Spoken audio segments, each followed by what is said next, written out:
everybody. I'm Matt Valley, and welcome to another episode of the Rock and Roll Research Podcast, where we share the super cool backstories and side gigs of the research and insights pros that you trust.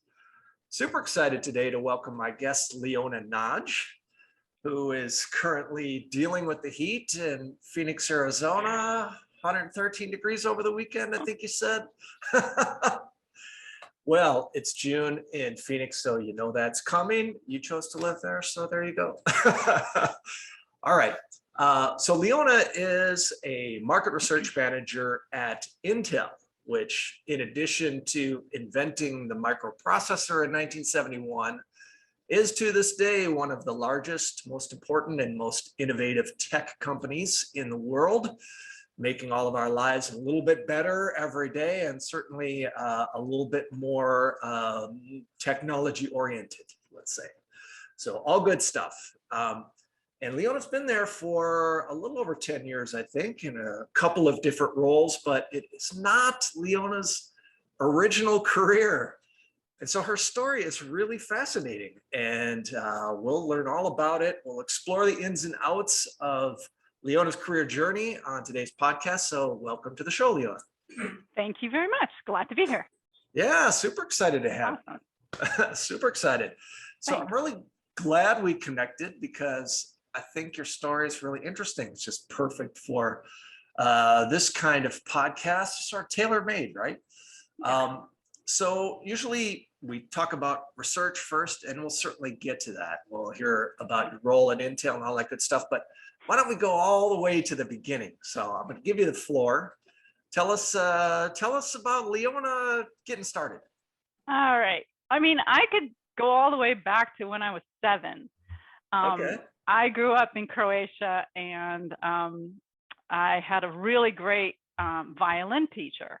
And second year of playing the violin, all of a sudden I found myself winning competitions, and I loved it, right? And so as you go through school, it was always a part of my life. So, I was always in orchestras and, little groups and festivals and whatnot, and always taking lessons. So it was just my thing, right? Some kids go into sports and whatever. This was my thing. Yeah. We emigrated to the United States sometime in my high school years, and I continued to take those lessons. And so for me, it was one of those decisions in high school where I didn't want to do that as a side thing. I wanted that to be my primary focus, because I knew that I was one of those kids that always had to practice a lot. It didn't come easily, and I enjoyed that process. I really liked, getting in the zone, and there's lots written about that today, these days. But I really liked just, closing that door and just doing what my teacher said. So, when it came to choosing a place to go to college, I was like, well, of course I'm going to go to a conservatory. And so I auditioned. We were in New York at the time, Juilliard, Manhattan School of Manus, and I got in and chose Manhattan School of Music. And that's located on the Upper West Side of Manhattan. And that's where I spend majority of, my early career.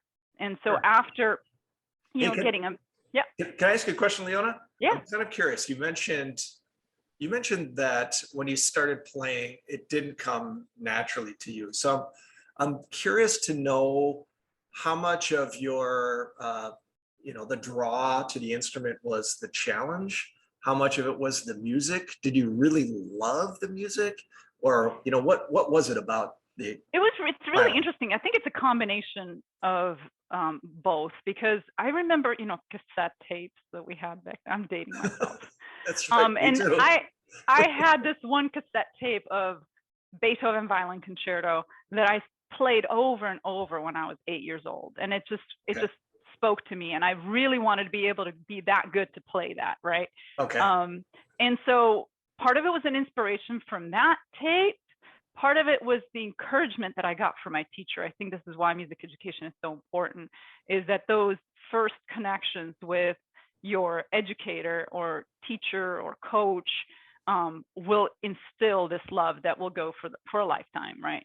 So, that was a part of it. And then also I saw progress. Like if you did X, Y, Z, right, you got to the next level. And what's interesting about violin playing, it's a very established school that's been followed for, years, hundreds of years, right? And you Right. kind of just, it's very methodical. You cannot play this until you get this done, right? You can't Right. go to fifth position until you get to the third position. So that methodical structure really spoke to me.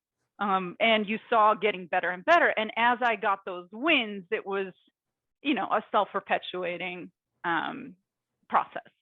Right. Okay. Yeah. Okay. Really interesting. Cool. All right. So you get into the Manhattan School of Music. And that was heaven. It was just, I was surrounded by nerds like me, and I loved it. And we played all kinds of great stuff. And then when it came to end of bachelor's, then I got into the master's program, got to study with all the best of the best. And at the same time, I started to do gigs, right? And pay for my way through school, through both teaching and gigging. And when I say gigs, it's kind of like, even though they were classical gigs, they're still gigs, they're freelance. They call you up, your name gets known around town, and you start getting better and better gigs. Yep. And so after I got done with my master's degree, that's all I had. I had a handful of students that I did on Mondays, because your days off are always Mondays and possibly Tuesdays.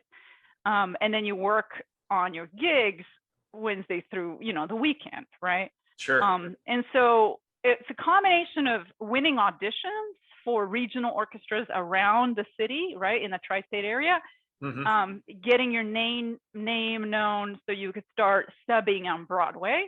That's why I'm wearing the Broadway. I'm a big Lin-Manuel Miranda fan. Very nice. So, yeah, go Hamilton. But that wasn't on when I was playing way back when. And so we started doing that kind of stuff. But the ultimate goal was for me to get a steady gig at one of the, top national orchestras, right? And so throughout all of that, even while I was working, I was taking coachings and doing auditions. And so, you travel around the country and do auditions, and sometimes I would make it and sometimes I wouldn't. Most of the time I didn't, but you get past certain audition stages. Sure. But some of them were successful locally, and therefore you could piece together a career. And so that career, while not extremely lucrative, it was enough for me to live a fine and adventurous life in my 20s, right? Sure. Examples are, like I said, Broadway shows, then some great Lincoln Center jobs, some Carnegie Hall jobs, and then some opera jobs that were out of town during the summer. So an example is Glimmerglass Opera in upstate New York, and they would hire you for like an 8 to 10 week period, and you'd basically move up there and then just play operas for the summer. And so it was almost like summer camp for adults. It was great. Yeah. Really, really good music making. Some of the best of the best. I got to play in OK Mozart Festival in Oklahoma. And one of the interesting jobs I had was playing on a cruise ship in a quartet. Ah, nice. And so we had 2 singers, a cellist, a pianist. So it was more, an ensemble. And we basically were playing classical music concerts when they would have tea prior to dinner, or we were part of the headline show, when the dancers, we would accompany some of the dancers. And so this I did for about 6 months. And it was really fun because as a musician on board, you get privileges to both be with the passengers as well. You can hang out with the crew. So we could see all the ports when we weren't playing. Right. Oh, right. So I got to really know the Mediterranean because we could just go visit, because we were never playing when the passengers were off in a port. Right. Yeah. Oh, fun. So that was fun. So lots of tours. There were some orchestras that went to tour like Brazil or Japan, and so you get to travel around the country. One of the other one was a Paragon ragtime music. That was really fun because this group was really fun because the conductor, when he got out of Juilliard, discovered some scores from the Charlie Chaplin era. Okay. And he organized a small orchestra that we would get dressed up just like 1912 or 1920s, and accompany Buster Keaton movies in the background. So they would be silent movies, and we would be down in the pit actually playing original scores to ragtime. Oh, neat. So oh, that was cool. really a neat little group. I think they're still going strong, and they would go around the country and actually play in some of the original theaters. Yeah. Oh, super cool. Hey, let me ask you one question. This is kind of off the cuff, but there's this really fun Facebook group that's called Gigs from Hell. So it's musicians that are on there, and it's invite only, and it's all professional musicians, and they share these horrible gig stories from over the years. Does one come to mind as a gig from hell or not? Or do they all run smooth sailing? There were so many. Too hard to choose. It's hard to choose. Some of the hardest ones were when you weren't given the right environment to play in. So I did a lot of weddings. Right. You know, and so when you go to a wedding, and we've seen lots of bridezillas, and you know, it's just nightmares. But you'd go show up there, and you want to make their day special, and they're like, "Yeah, this is going to be on a beach in the sand, in the sun," and you're like, "I'm playing, you know, $50,000 instrument here, and the bow will not stay taut." In this much, you know, ocean water and waves and air coming in. So it was that those were some of the more difficult ones, because we're like, but we can't be baking in the sun and in the wind. So we would have, some of us would have extra like crappy instruments to bring to things like that, but sometimes you didn't know, right? And then what I do remember is just you end up commuting a lot, right? So we'd go to Pennsylvania to play, and the concert would be done at 10, and they wouldn't want to pay for an extra hotel night that night, so we'd be driving, and 8 out of 10 times was like a snowstorm. You're like,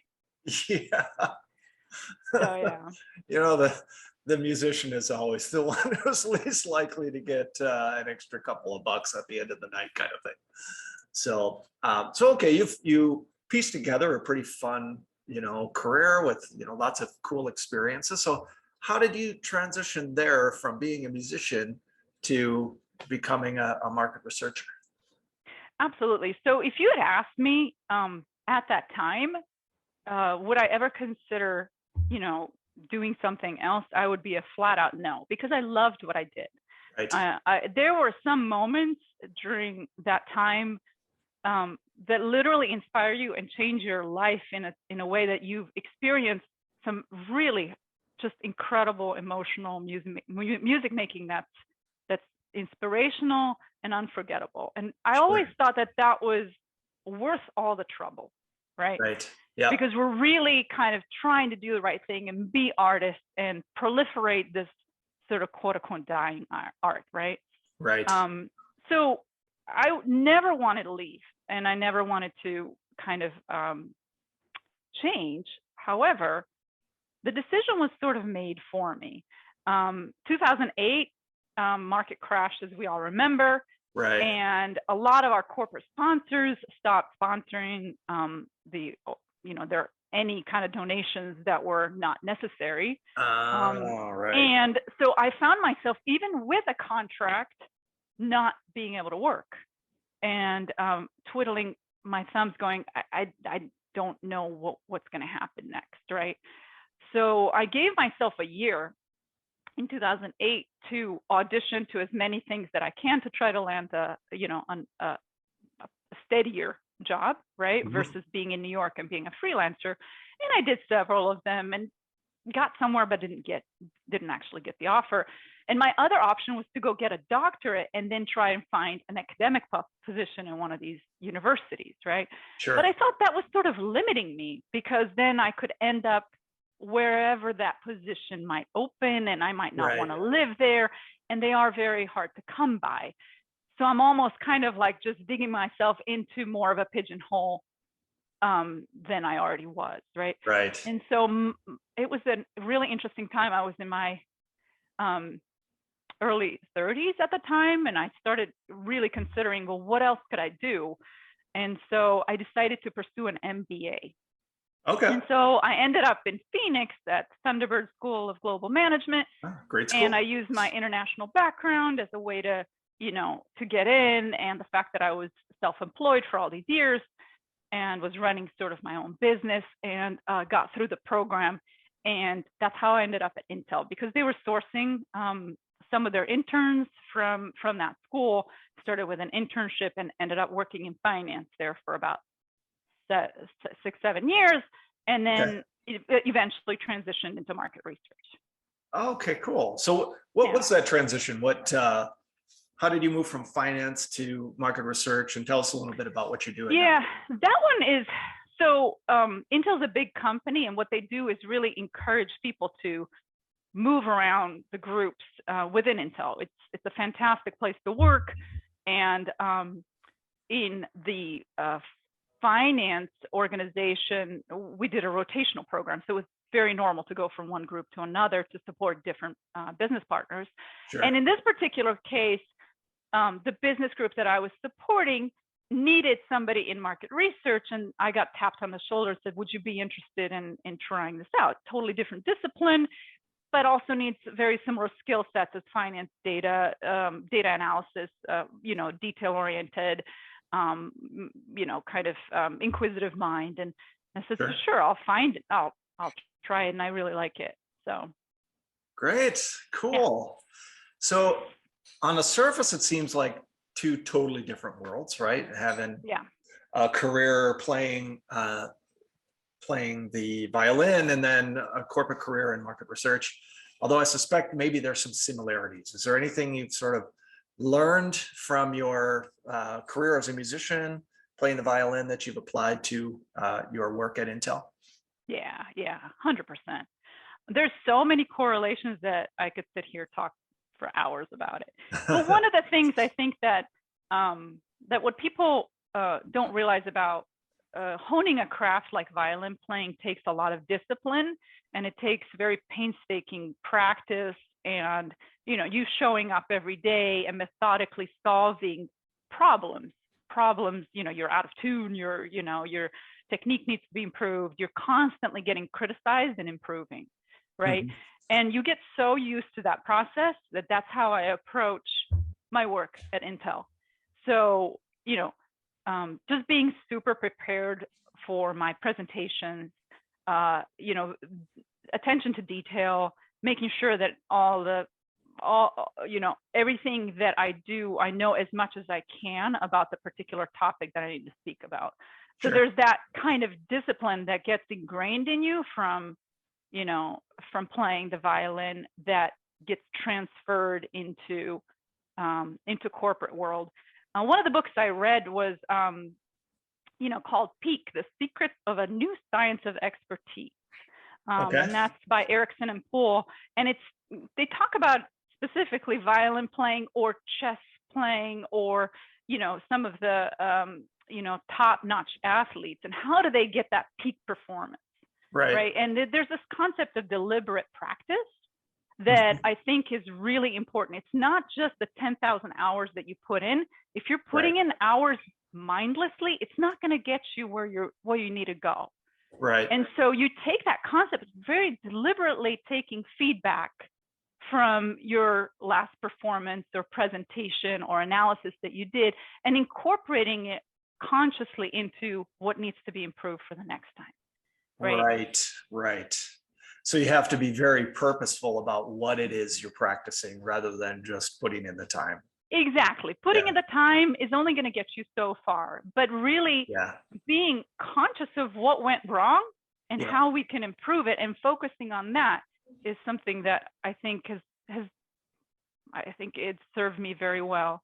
And then the other part that I don't think a lot of people talk about, but when you're a musician, you really rely on your network. And that network becomes a very important part of your career, So Mhm. for example, if I can't make a gig or whatever, something comes in, or I, broke my finger, whatever, I'm going to call a list of people who I know can jump in, and I'm going to give them the job. They'll Right. be grateful. Yeah. I'll be happy. The manager will be even happier. And so you try to do these favors for people, or, recommendations, right? If I can't Right. do something, I'm booked. Well, here, call, X. And so this is how you kind of spread the wealth, and you kind of build a reputation and a network that's Yeah. important. I don't think I think that's very important in the corporate environment as well. Yes. Yeah. I couldn't agree more, especially working in a big organization like that Yeah, where it's all kind of that informal influence that you need to that's right. rely upon, not necessarily the hierarchy. Uh, Absolutely. yeah. And, establishing trust with your business partners, and know that you'll deliver what they need you to deliver, and that kind of thing is one thing, but also doing them a favor when they need it. Yeah. The world is a very small place, is what I'm trying to say. Yeah, yeah, definitely. No, that makes a lot of sense. I'm glad you Yeah, mentioned that. I hadn't really thought about that, but certainly in the world of musicians, yeah, it's kind of your lifeblood. That's where your next gig is coming from. So, absolutely. It's from your colleagues, and yeah, and from recommendations, and yeah, so sure, cool, cool. All right, so switching gears for a okay. minute here. So you've been doing the market research thing now for a few years. Mhm. Curious to know a little bit about, based on what you've learned and what you've seen in that role, what does the future look like? I mean, there's so much changing, right? What are some of the emerging trends? What's becoming important? Yeah, how do you think about Yeah. So what I my job is very specific, right? We work on market research specifically for the silicon that goes into networking. So for us to be able to talk on this call, Sure. somebody's computing how much demand for Intel products is being driven by this phone call, right? Okay, So fascinating. think, yeah, for Yeah, example, so just one example, right? From this to how the data centers are run, and just making sure that the world, especially in this, work from home and study from home environment, that this is that we're able to do this efficiently. And so what I've seen here is that there's a lot of information out there. So this democratization of knowledge mhm, is very proliferated, and you can get a lot of information that may not be all that good. right. And so in the past few years, I've realized that what I talked about before, establishing trust Mhm, between the analysts that are external to Intel, that we understand how they model, how they count the market, how they understand the dynamics within the market, and that becomes a trusted partnership between us and them. We need right. their information, and they provide us this information objectively, so that we can create our own point of view. And Mhm, I think because anybody could do a Google search, but you just don't know if how reliable this is. And so what I sure. see in at least the roles that in the near future is that this trusted relationship is going to be even stronger and more important as more information just gets proliferated. Because you Yeah, want to know that what you're telling your executives has been vetted, right? yeah. So essentially, they're all models of opinions. And so we just Yep, want to make sure that these opinions have some teeth behind them and some right, data right. that we understand. Um, yeah, Yeah. Yeah, it's fascinating. I think especially in some of the industries that are so specific yeah, that Intel works in. I'm looking at the sticker on my own computer here. And it's so funny because I think the creation of semiconductors is perhaps one of the most complex human endeavors ever yeah, accomplished. But it's boiled down to something as simple as Intel Inside. On on my computer. But the A lot of third people take it for granted. Yeah, no, I know absolutely. it's incredible. But then the third parties that are, doing research on your behalf or, trying to present information to you, you have to really vet it and make sure, because I'm sure you use those models for financial planning and all that good stuff. 100%. Yeah. We need them just as a fiduciary duty to our investors, and we need to make sure that it's objective, vetted, and trusted, and also from someone outside of Intel, because we are so big that it's easy to fall into a echo chamber within our walls. Yeah, makes sense. Cool. All right. So switching gears here, this is a podcast, right? So curious to know what media you look to. Can be a podcast, can be whatever media you like. You've already mentioned a book, right? But what media do you turn to for insight, information, or inspiration? This is a really good question. I went through kind of a transformation over the past couple of years where I'm very careful about where I pay attention, where my attention goes. I feel like media is out there to grab our attention at any cost, right? And so what I do is I pay for my news. I look to economists and things that are subscription just to get a little bit more of, I think, fidelity and not just the headlines. Sure. Right. I like long form blogs. So I subscribe to things like Ben Thompson's Stratechery or Scott Galloway, No Mercy, No Malice. Right. Things like that, right? Commentators on just the world. And from podcasts, like I'm interested in health topics and achieving your optimal performance. So Huberman podcast is something that I'll listen to. And then lots of books. I'm in front of a computer so many hours and that I prefer a physical book. So I just like books. Again, some of the favorites lately were Breath by James Netzer. So something about, how we breathe. And that's very important, how when you play music, breath is very important. And so that was kind of a fun one. On diet, Big Fat Surprise, Nina Teicholz. I don't know, that was a good one too. Emotions, How Emotions Are Made, Elisa Feldman Barrett. And then some fiction here and there. Like I played the show Wicked and I read the book just. Oh, you played the show. Was that one of your Broadway shows? Yeah. Oh, so that's awesome. That was a really fun show to play. I played Phantom. I played Wicked. I played Beauty and the Beast when that was on.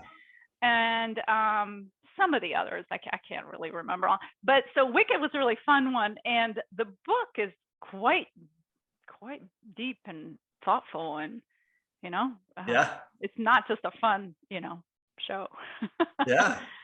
So cool, awesome. I suspect you got lots of really cool stories buried in there for sure. But okay, so let's get to what I really want to know, and I'm super curious about this, right? Because music has been your whole life. And of course, I can assume what some of the answers might be to this, but you never know. So that's why I asked the question. All right. All right, Leona. So you're stranded on a desert island.